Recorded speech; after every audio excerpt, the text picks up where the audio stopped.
Vamos a ver una historia que, la verdad, no se suele contar mucho. La de cómo la inteligencia artificial que tenemos hoy por todas partes, bueno, pues en realidad nació de una época de crisis, de un fracaso total. Es una historia de colapso y de resurgimiento. Vale, vamos a empezar fuerte, ¿eh? Para entender todo el boom que vivimos ahora con la IA, lo primero es aceptar una idea que suena muy de película. La IA tuvo que morir. Y no una vez, no. Tuvo que morir una segunda vez, para poder renacer.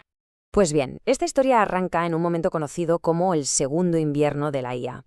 Pensemos en una época devastadora, a finales de los 80, principios de los 90, o sea, mucho antes de todo el revuelo actual. A ver, en los 80 el optimismo estaba por las nubes. La gran promesa eran los llamados sistemas expertos. ¿Qué eran? Pues básicamente programas que intentaban imitar el cerebro de un experto humano, pero a base de meterle reglas a mano. Y oye, tuvieron su momento en la industria, sí, pero esa promesa se empezó a desinflar, y muy rápido.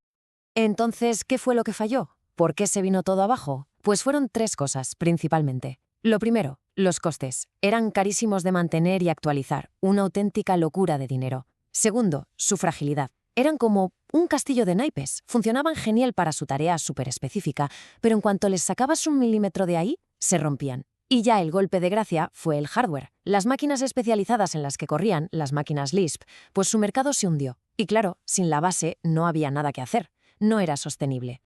Pero, como suele pasar, de las cenizas de ese desastre, de ese invierno, surgió algo completamente nuevo, un cambio radical en la forma de pensar, un verdadero punto de inflexión que de verdad lo cambió todo. Y aquí está la clave de todo, el gran cambio de mentalidad. La gente que investigaba se dio cuenta de que el camino no era decirle a la máquina exactamente qué hacer con reglas, no. El camino era dejar que aprendiera por sí misma a partir de los datos. Se pasó de programar conocimiento a aprender de la experiencia. O sea, abandonamos los sistemas frágiles y carísimos basados en reglas y abrazamos un enfoque estadístico, mucho más robusto. Y ese fue el nacimiento del Machine Learning. Claro, esta nueva forma de pensar era genial, pero necesitaban nuevas herramientas para funcionar.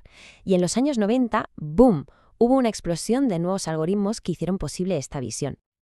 Y aquí tenemos a los protagonistas, a los héroes de esta nueva era. Por un lado, la retropropagación o backpropagation, un método que se redescubrió y que fue la llave para, por fin, poder entrenar redes neuronales con muchas capas, haciéndolas muchísimo más potentes.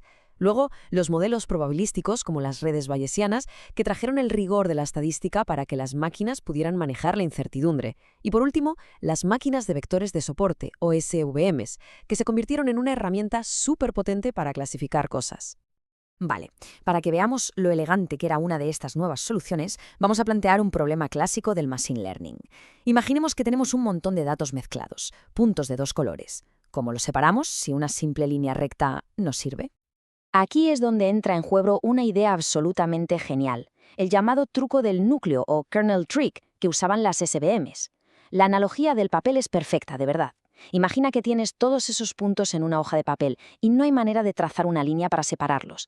¿Qué haces? Pues el truco es como si doblaras la hoja. De repente, al mirarla desde otra perspectiva, desde una nueva dimensión, ¡zas!, ahora sí puedes separarlos con un simple plano. Es una forma brillante de solucionar un problema súper complejo simplemente cambiando el punto de vista. Bueno, y ahora vamos a cambiar de tercio para hablar de un momento que, aunque técnicamente no tiene que ver con este nuevo aprendizaje automático, fue clave. Un momento que cambió para siempre cómo el público veía la inteligencia artificial. Nos vamos a 1997. El escenario, un enfrentamiento que pasaría a la historia. En una esquina, el campeón del mundo de ajedrez, el gran Garry Kasparov. En la otra, la supercomputadora de IBM, Deep Blue. Era el hombre contra la máquina, en el tablero más famoso del mundo. Y el resultado fue un shock, un auténtico mazazo para todo el mundo. La máquina gana. Pero ojo, y esto es muy importante entenderlo, Deep Blue no aprendía como los algoritmos de los que hemos hablado. Su victoria se basó en la fuerza bruta pura y dura. Una potencia de cálculo salvaje para analizar millones de jugadas por segundo. Pero ¿sabes qué? Dio igual.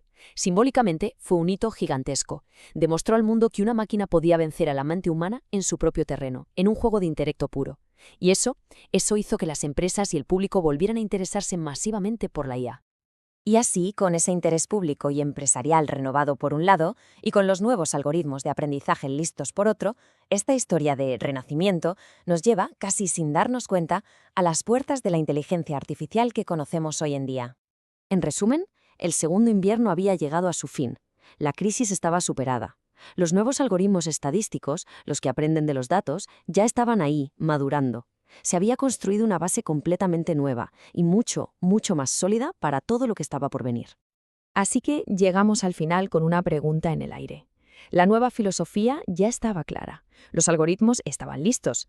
¿Qué faltaba entonces?